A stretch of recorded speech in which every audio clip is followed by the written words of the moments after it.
Okay, we are back. Guess what we found while we were on break? We found a new member of the All-Star panel. Pet of the week, yes, right? I know it. Is this not the prettiest little puppy you've ever seen? This is Brian. No, This is Brian, actually. We traded Brian in for a new puppy. He's a pet of the week, right? He is. Well, he's going to be my pet of the week, that's for sure. This is Leo. Leo is, 12 weeks old, Dr. Tidman? Yeah. This is the new member of the Tidman household. And he's quite a ham. He's a local dog. Yeah, he's quite a ham. He's teething on my hand as well. So, anyway, all right, we got to get finished for their. We got a long road to hoe here. So what we want to do today and is give us a synopsis. Well, what of we where want we're to do going. today, I believe that what's happening here with the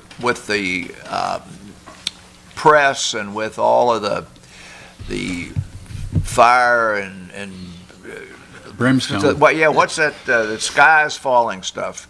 Chicken Little. Chicken Little. There you go. I've figured out that there are two groups of people here.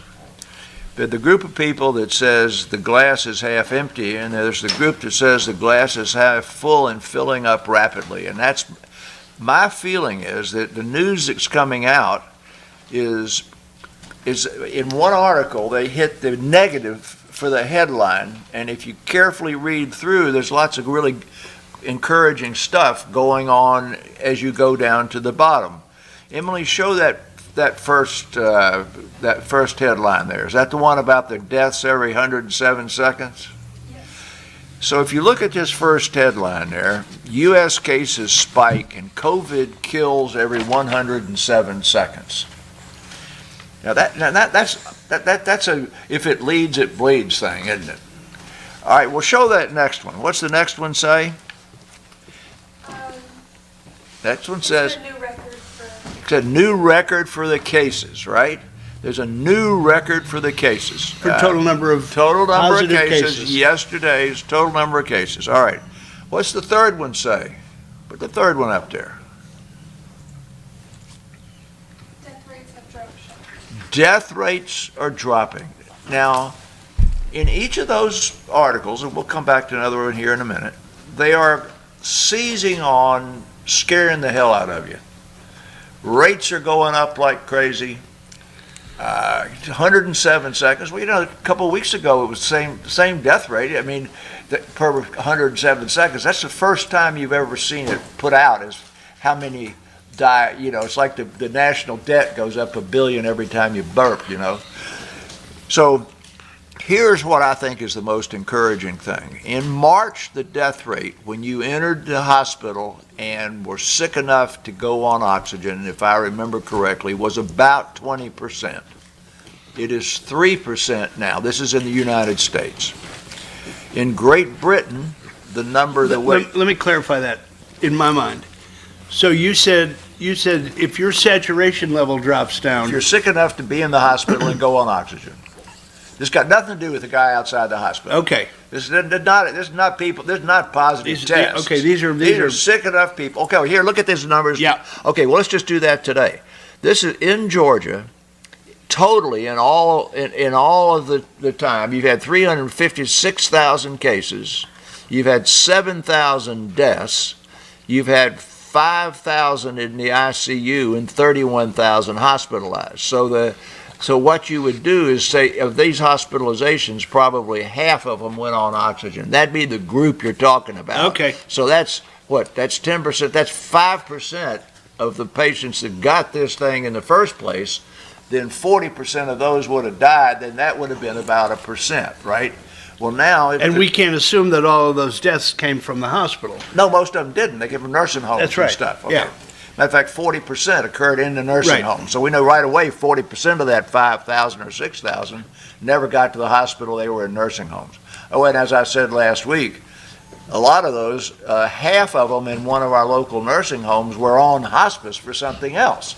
So when they died, they said it was COVID, even though they were getting no support, nothing but supportive care. They were terminal cancer, terminal renal failure. Yeah, so that's not even good either. But I want to get back to this. So now 3% is the death rate in a hospital in the United States today for the person that got so sick that we would have said been 20, 30, 40% before. Now, That's is that the average death rate in the U.S. 3%? So now, is that also seen in other industrialized countries with good medical care? We know English medical care is not as good as ours, but it certainly isn't third world. And they have cut their rate. Theirs was like they reported at 40 to 45%, and it's down somewhere below 20 or 15%. So basically, that's good news. Now, the next. Let me emphasize Okay, that. go so ahead. for 7 people that were dying at the beginning of the thing, only 1. It's 7 times better. Yes, yeah, right. It's 7 times better. Okay, so I look on all of that as good news. It isn't a joke that there are a lot more cases today. And it isn't a joke that we need to be trying to find a way to mitigate the severity of the disease. But it's not to panic and do what one of our local schools did again this week, and that is shut down an athletic event because of one positive case. I think you should criticize whatever that Justin Turner or whatever his name is for the Dodgers, who tested positive and had to leave the game in the 8th inning and then came back to Without a mask on? celebrate. Yeah. Well, he wore the mask. See, that's another thing. The press got him on it. He wore the mask 98% of the time. He took it down for the picture with the team and to be shown holding the flag. He probably didn't have that mask down 2 minutes. But anyhow. So we circle back to what the original premise was, and it's a scare tactic. Right, but the Dodgers played the game, right? They got him out of there. So, and tomorrow, what's that fancy? Trevor Lawrence will not be playing for Clemson tomorrow because he tested positive today. Last week it looked like the coach of Alabama, Saban, wasn't going to get to play, but he had coach had 3 negatives. You don't shut down the world because of a coach that's sick or the #1 quarterback in the country. I do not know why the local high schools are canceling games when they've got 1 or 2 positive players. I think they should take the lesson from these sports that the guy gets replaced by somebody. But anyhow, to me, as a person just listening out there, I want to tell you the emphasis that I think needs to be put on what you started with, a scare tactic. Have you in your practice ever seen the publicity for any kind of a pandemic, a disease, anything that gets the constant? Bill and I have been talking about this. I mean, this is so antithetical because for our profession, we don't do anything on our profession that drives people to be afraid or scared. It's just not healthy. Right. It's not a functional way of dealing with life to start with. And how do you get out of it? Right. I mean, if you're going to try to motivate people through fear, how do you unfear them? I mean, you're both sides of the fence then. So, we try to encourage folks and teach them to be brave and teach them how to take care of themselves and teach them how to make good decisions and go on. This whole thing is completely upside down, and we got to undo it. All right. Well, I want to move on to how I think the news is good, and it's portrayed as bad. Go to the next one where it's the COVID-19. Eli Lilly pauses the trial. You got that one? Now, this to me, I don't know what journalistic malpractice is, but this article was widely publicized in the last 48 hours, and I'll read the headline. Within the medical community, or no, not in the medical just community. Generally speaking. All right. Eli Lilly ends COVID-19 antibody trial after finding it's unlikely to help hospitalized patients. Now, that came out of Fortune magazine. I'm pretty sure they're pretty left of center. If you were just flipping through the news and stopped there, you would be discouraged. That's the medicine they gave the president, okay? What he said made him well. What happened here was And if you read the article, you're very encouraged. I said last week that trial had been placed on a pause because of an untoward event in a individual that was in the trial, and that was appropriate. Putting it on pause, I said right then, does not mean they stopped the trial. It just meant that they weren't going to add new patients to it during this pause. Well, the pause was lifted about 3 days ago when it turned out that the adverse reaction occurred in somebody who got the placebo, who did not get the drug. Right. So during that period of time that they had the trial on pause for adding people, they're still going right along and doing the work. But to figure out where that patient that had the adverse reaction got the drug or the placebo, they had to unblind the trial back at the place where they do the analysis. The doctors taking care of patients still didn't know. So now they can say, okay, this guy got the placebo only, but that gave them an opportunity to look at the data. And they had 326 patients hospitalized in, places like Yale and New York University and good hospitals, and they could show that there was no measurable improvement in the outcome in that 326 patients. What they found was, though, the drug was safe, it induced antibodies, but it wasn't altering the outcome, meaning it was given too late. Well, you go right on reading through the article, it says the trial that's using the exact same thing in a lower dose before you get to the hospital. So now this is the guy that's gotten positive. He went home.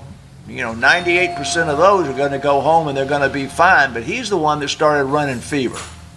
And he started coughing and he started getting short of wind. And so he calls up Ray and he says, I'm getting some symptoms.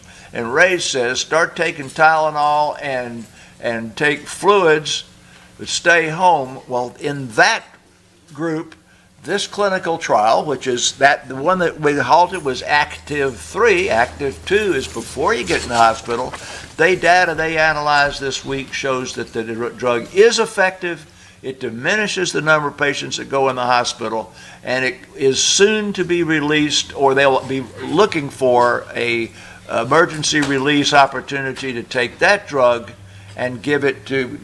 Would you take that dog and tie him up somewhere? He's interfering with the program here. Bill's keeping a good line of thought. All right. So yeah, you're distracting me.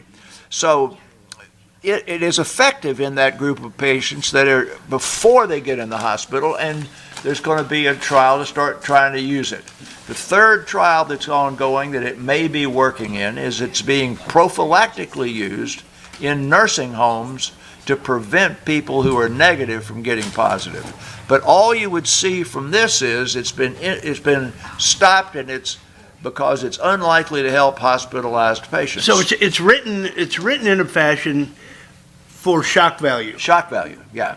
Now, does that mean that they want you to read further and see what it's all about? Is that why they shock you into it, to try to bring you to this article? Well, we all know or is there an ulterior motive? Well, we all know that 98% of people who look at an article in the news look at the headline and move on.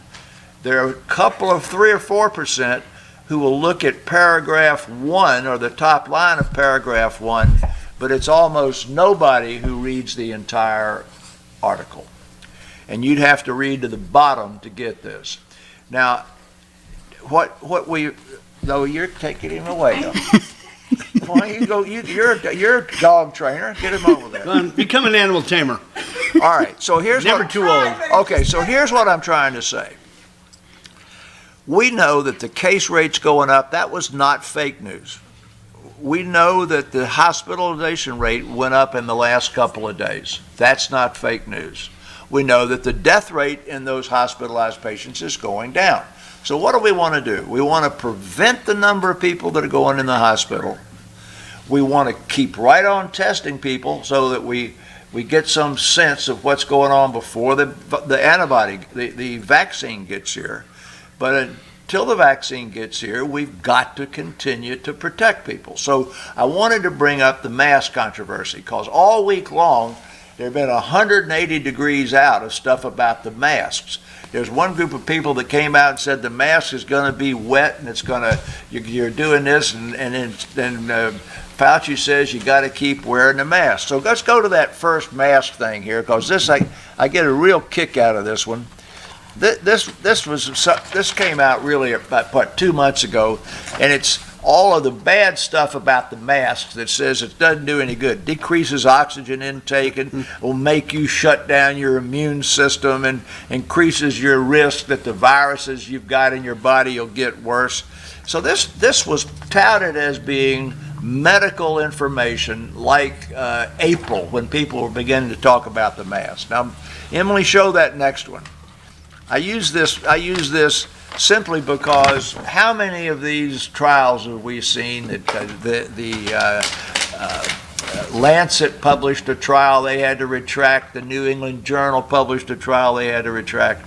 And so that's what happened to that information. It was retracted. So I want to go back, and this is raised. Wait a minute, you can't go away now, because this is your time to shine here. I got a terrorist on the scene here. All right. Okay. So No. show that next one.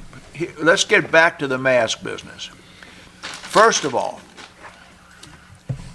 when you talk about, you got that thing up there big enough for people to see it?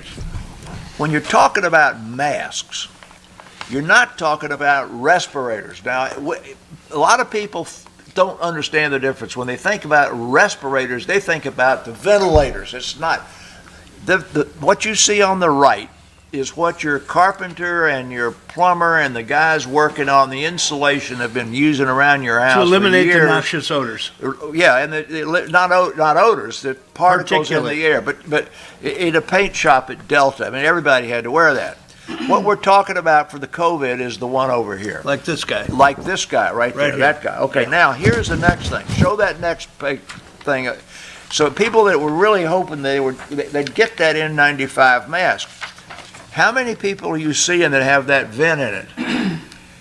I always thought those were kind of cool. They are You look kind at of angles, cool. you see, man, I wish I had one of those. But they're Those look worthless really now. cool. They're worthless remember- because they spread the virus. Okay, but remember now, we're going back now to the controversies and what's the truth. So, what they have said that this mask is not meant to protect you from the virus. This mask is meant to protect the other person from the virus. Well, if that's true, that N95 mask doesn't do it, because you're blowing out your air through that hole.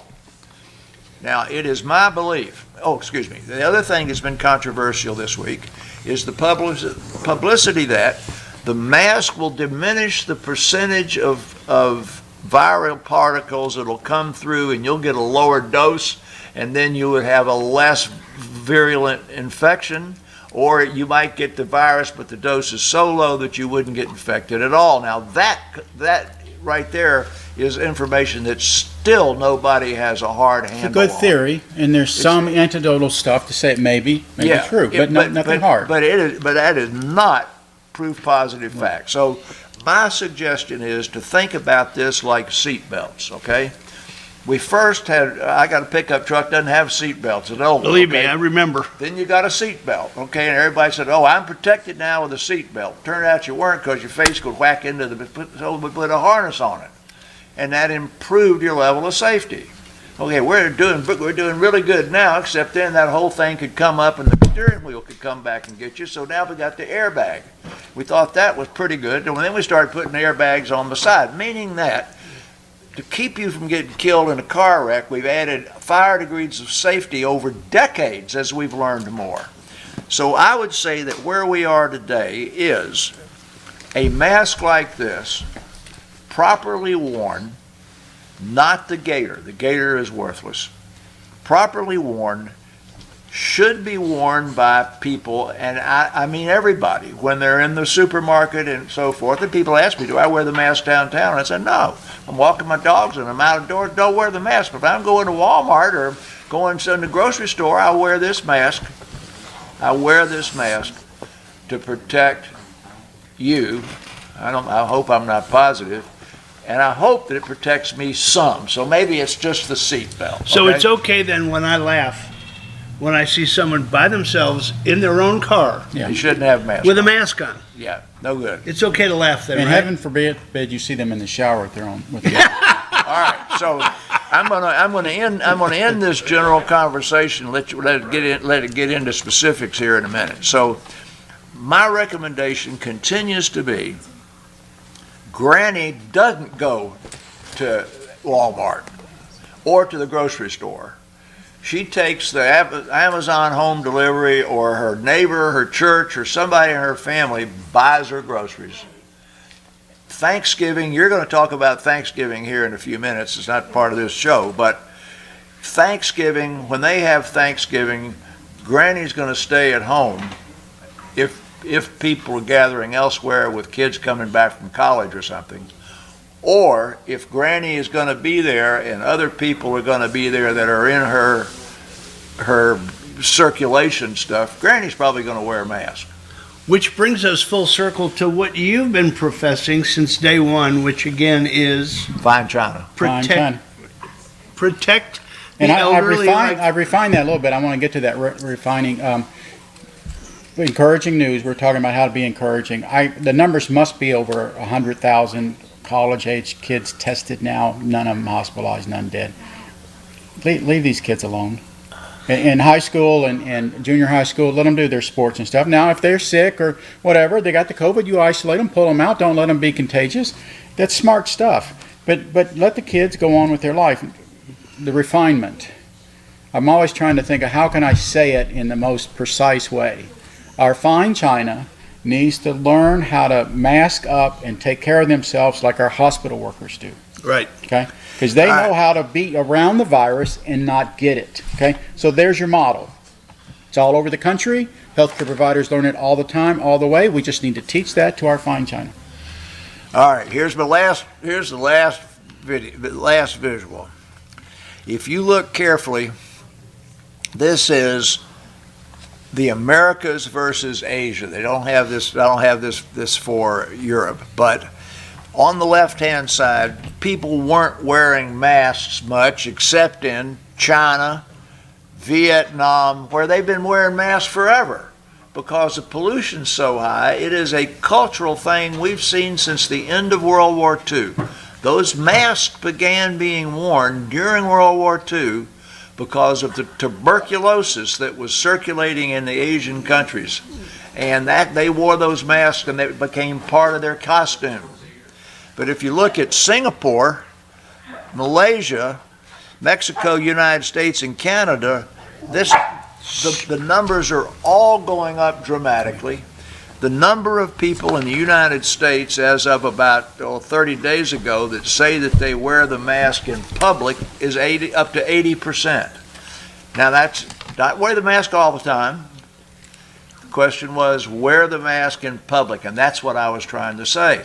Is I'm not going to wear it on the golf course, and I play golf badly, but I do play golf. I'll be there with some other people that I know who they are, and we're outdoors, and we're not kissing each other, and my balls are in the woods. I'm not in the fairway with them, So I'm perfectly safe doing that. And there are people over here playing pickleball, and they're out I indoors. never thought about that, Bill. The worse the golfer you are, the more protected you I'm are. more protected. exactly That's right. right. I'm in the woods all by myself. But anyway, the point I'm making is, I'll never win a tourney, but I'll never get sick. yeah, I do believe that right there, one more time, wear it in public, and that's exactly what it says. And your definition of public might be church, and your definition, that's indoors, but you got to figure out where you're at risk. And so I don't see anything in any of the stuff in this business that discourages me. It encourages me.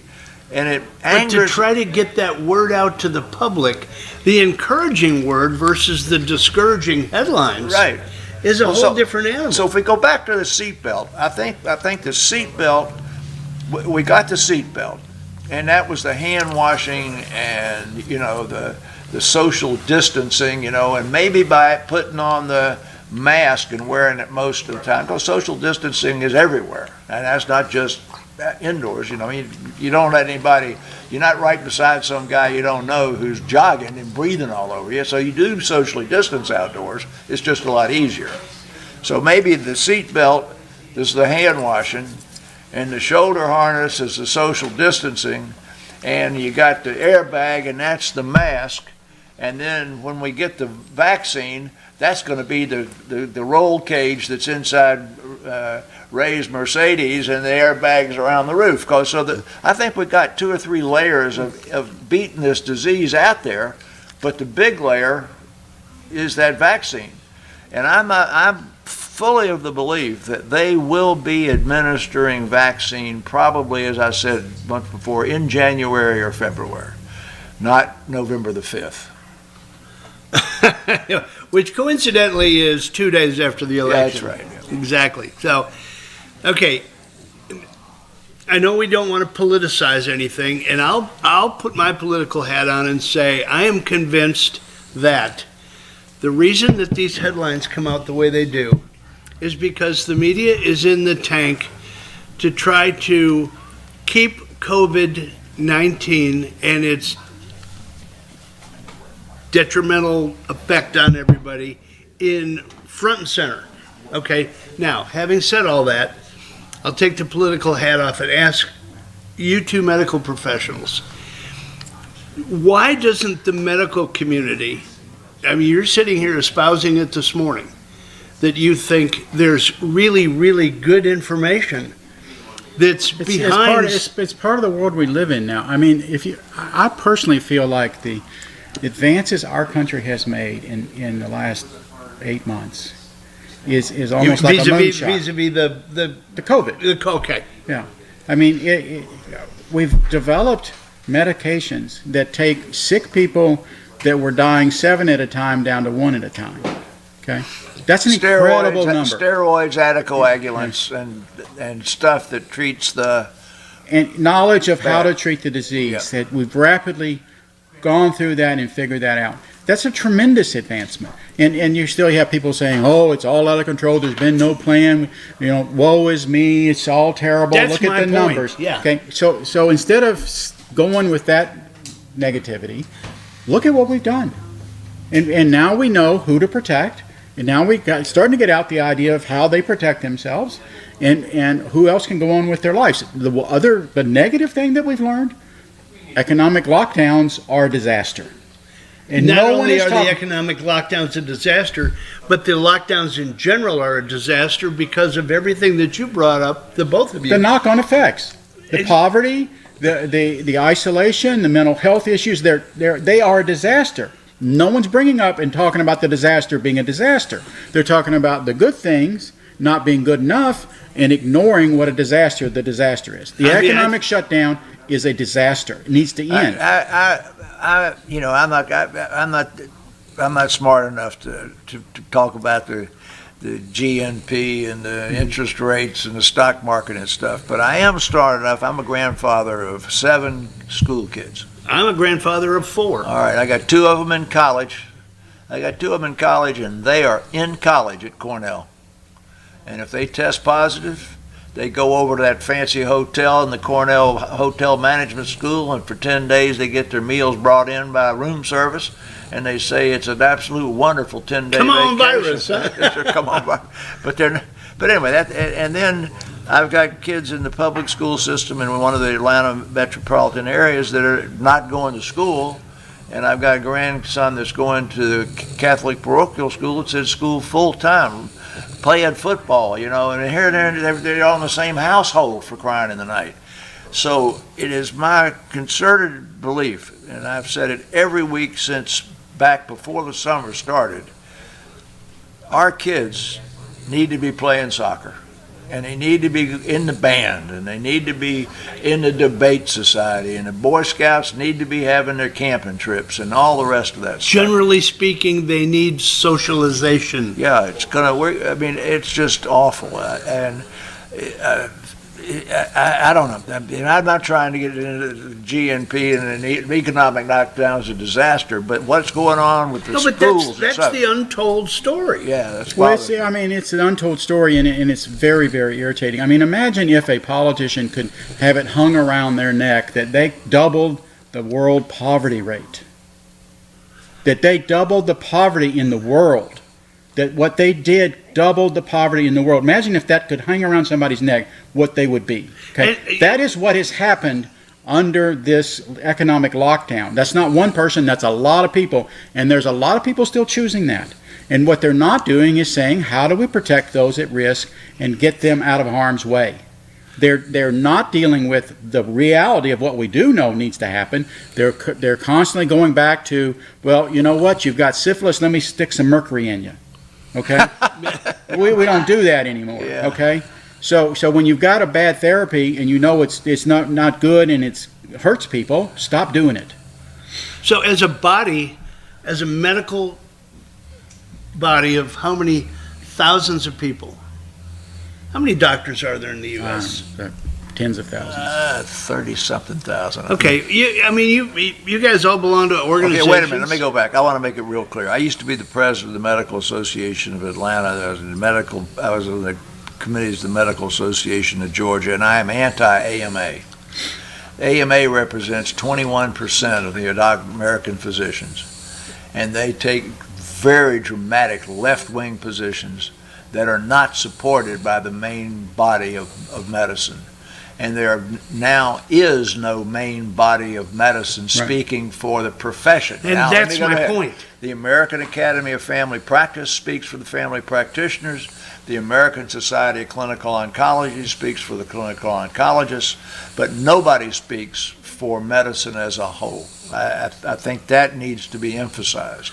To the next step, though, if there was a body, why wouldn't they de-emphasize some of these headlines and emphasize some of the positives that are coming out Well, of the this? AMA sold us out. Bill, where were you going to go with that statement? Well, we were going to go. The sorry. place I was going to go with the statement was there really isn't anybody speaking for medicine as Okay. a whole. Yeah. Okay, so back to your question. You know, the Barrington petition that we brought up a couple of weeks ago. Unbelievable. There are thousands and thousands of physicians. Tell them what the Barrington so petition the Barrington petition by three renowned epidemiologists, Right. virologists, came out and said that the economic lockdown is killing people, needs to end as quickly as possible. The World Health Organization echoed that on the same week. Okay, and that there are ways of dealing with the virus, and as we've been talking about on this program all along. So they are not. Some people have been labeling them saying, "Oh, they're all about just herd immunity and let a bunch of people die and then we'll get That's there." just wrong. That's not what they're about. Yeah, I know. Go back to the fact you said 3 epidemiologists got how many signatures? They started it. They started. 45,000, was it? Yeah, it's up there now. I didn't look at it last. Yeah, but all what I'm saying is it's not 3 people. It's 3 people started a petition that now has 15 or 20,000 physicians on it. Yeah. Physicians and other healthcare professionals. And you hear the three of us talking about it, but is it in the mainstream media? No. No. Because it takes a different position than what they want to emphasize, and that is keep COVID front and center to do political damage to the party that they hate. That one more thing we got to do because That was my political. No. I Okay, apologize. I was going to emphasize, and I put this out for you, but you don't pick up on the BKP thing here. Every week, what we want to do is we want to. I know that people. Believe it or not, we got people in Idaho and New Zealand who watch this because I've heard from them. But I'm talking to the people that live in the mountain region of Tennessee, North Carolina, and Georgia. In the last week, our positive PCR test, not the rapid test, of 20,000 tests done yesterday is 7.4% positive. Now remember, it was 14% and 17%. It was 4.5 and 4.5%, 4.6% a few weeks ago. We want that number below 5% to be totally opened up. So that's why they keep coming back. in New York State, they say we'll shut down everything. We like that number to be below 5%, and then, I mean, I don't think anybody in the world could argue with you being totally opened up. But at 7%, I think you're pretty darn safe doing what we said here. The PCR molecular test. That's the real test. That's the one that I had to have before surgery. That's the brain Yes. biopsy. Yes. Yeah, exactly. And they go up. You're right. But we in 10 our seconds aside. But we in our community have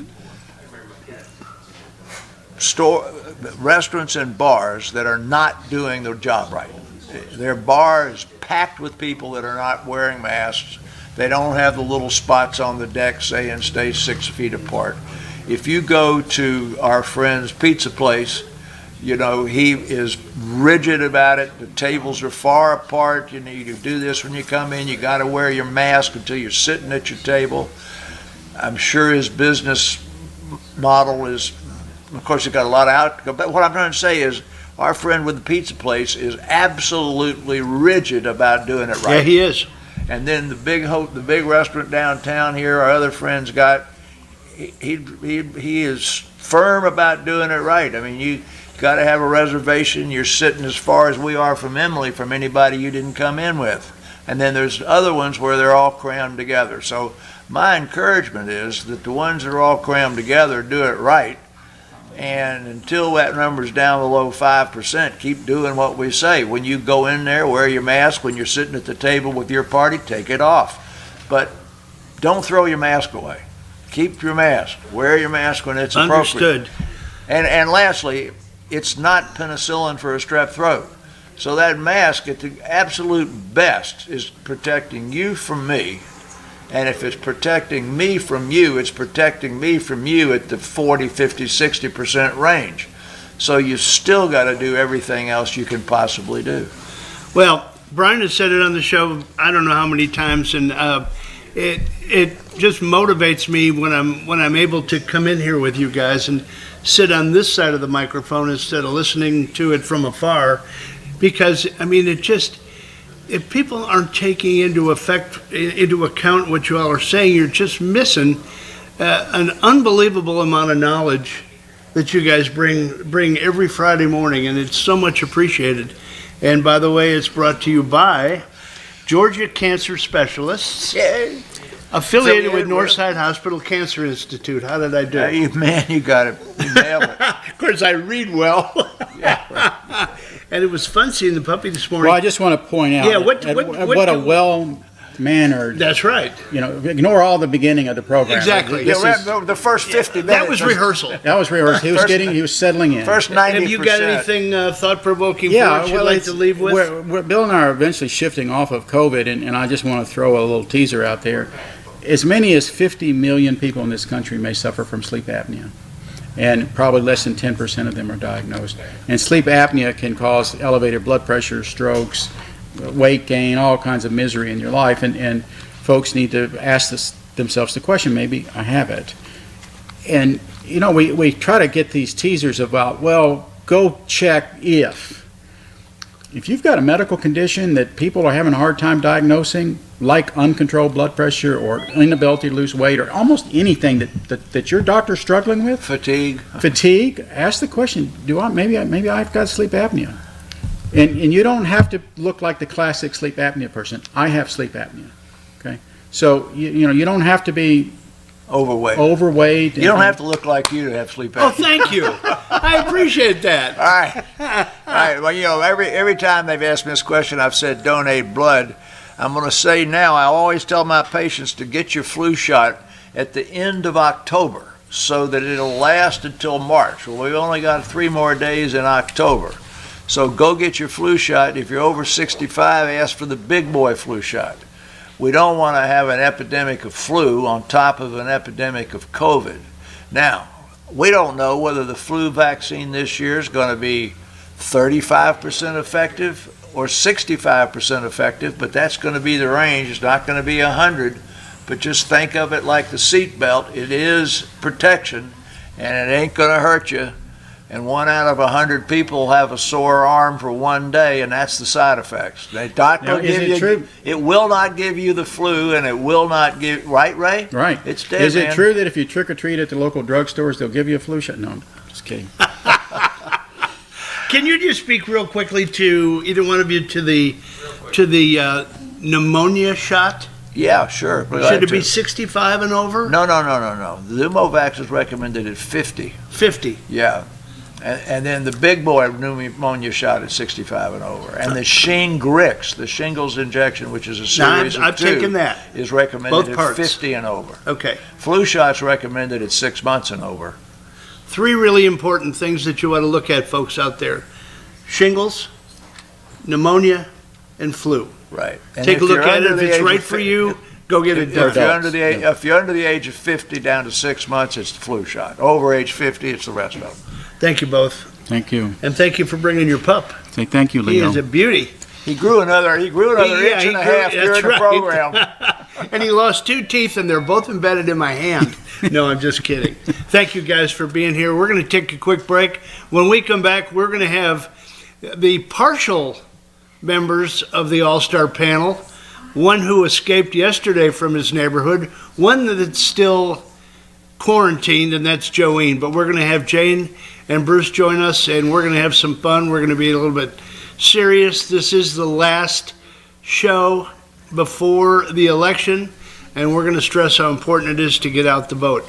Thank you again, guys, and let's take a break.